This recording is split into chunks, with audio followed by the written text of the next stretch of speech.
ANMR ನ್ಯೂಸ್ಗೆ ಸ್ವಾಗತ. Shri Maruti traders and roofing solutions, railway bridge ಬಳಿ, ಚೇಳೂರು ರಸ್ತೆ, ಚಿಂತಾಮಣಿ. ಉತ್ತಮ ಹಾಗೂ ವಿವಿಧ ಬ್ರ್ಯಾಂಡ್ಗಳ ಬಿಲ್ಡಿಂಗ್ ಮೆಟೀರಿಯಲ್ಸ್ ಒಂದೇ ಸೂರಿನಡಿ ದೊರೆಯುತ್ತದೆ.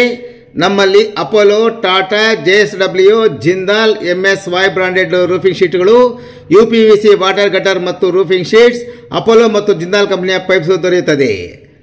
JSW durostrong mesh, SK super TMT, Apollo TMT, Gopal ಮತ್ತು ಟಾಟಾ TMT ಕಂಬಿಗಳು ಸೇರಿದಂತೆ ಮನೆಗೆ ಬೇಕಾದ ಸೇಫ್ಟಿ ಗ್ರಿಲ್, ಗೇಟ್ಗೆ ಸಂಬಂಧಿಸಿದ ಫಿಟ್ಟಿಂಗ್ಗಳಾದ weld mesh, L angle, C channel, square rod, ಬೈಟ್ ರಾಡ್, ಕಿಟಕಿ ಕಂಬಿ, MS flat JC sheets, MS sheets, CNC laser cutting design sheets, polycarbonates transparent ಶೀಟ್ಗಳು ಸಹ ದೊರೆಯುತ್ತದೆ.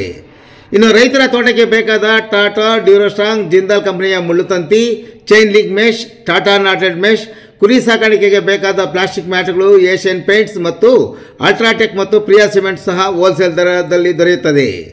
ಇನ್ನು ಒಮ್ಮೆ ಭೇಟಿ ಕೊಡಿ Shri Maruti traders and roofing solutions, railway bridge ಬಳಿ, ಚೇಳೂರು ರಸ್ತೆ, ಚಿಂತಾಮಣಿ. ಹೆಚ್ಚಿನ ವಿವರಗಳಿಗೆ ಈ ಮೊಬೈಲ್ ಸಂಖ್ಯೆಗಳಿಗೆ ಸಂಪರ್ಕಿಸಿ.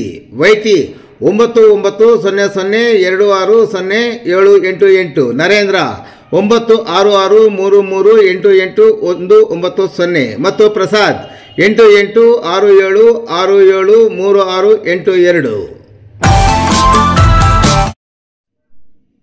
ಪಾಲೇಪಲ್ಲಿ ರಘುನಾಥ ರೆಡ್ಡಿ ಟೊಮೆಟೊ ತೋಟಕ್ಕೆ ನುಗ್ಗಿರುವ ಕಿಡಿಗೇಡಿಗಳು, ಟೊಮೆಟೊ ಬೆಳೆ ಮತ್ತು ಡ್ರಿಪ್ ನಾಶ.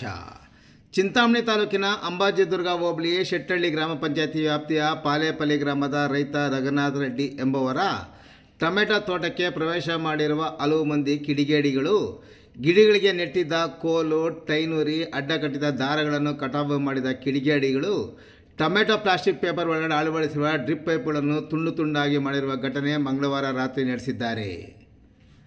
ಪಾಲೇಪಲ್ಲಿ ಗ್ರಾಮದ ರೈತ ರಘುನಾಥ ರೆಡ್ಡಿ ಎಂಬುವರು ಗ್ರಾಮದ ತಮ್ಮ ತೋಟದ ಪ್ರದೇಶದಲ್ಲಿ ಸುಮಾರು 1.5 ಎಕರೆ ಪ್ರದೇಶದಲ್ಲಿ ಸುಮಾರು 8,000 ಟೊಮೆಟೊ ನಾರು ನಾಟಿ ಮಾಡಿದರು. ಬಹುತೇಕ ಬೆಳೆ ಉತ್ತಮವಾಗಿ ಬೆಳೆದಿದೆ.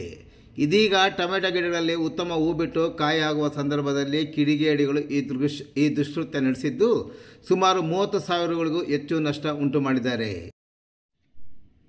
ಇನ್ನು ಬೆಳೆ ನಾಶದ ಬಗ್ಗೆ ರೈತ ರಘುನಾಥ ರೆಡ್ಡಿ ಪ್ರತಿಕ್ರಿಯಿಸಿ ಮಾತನಾಡಿ, ಕಿಡಿಗೇಡಿಗಳು ಮಾಡಿದ ದುಷ್ಕೃತ್ಯದ ಬಗ್ಗೆ ಅಸಮಾಧಾನ ವ್ಯಕ್ತಪಡಿಸಿ, ಬೆಳೆ ನಾಶ ಮಾಡಿದವರನ್ನು ಆ ದೇವರೇ ನೋಡಿಕೊಳ್ಳಲಿ ಎಂದು ಹೇಳಿ, ತೋಟದ ಮಾಲೀಕರು ಈ ಬಗ್ಗೆ ಪೊಲೀಸರಿಗೆ ಯಾವುದೇ ದೂರು ನೀಡಿಲ್ಲ.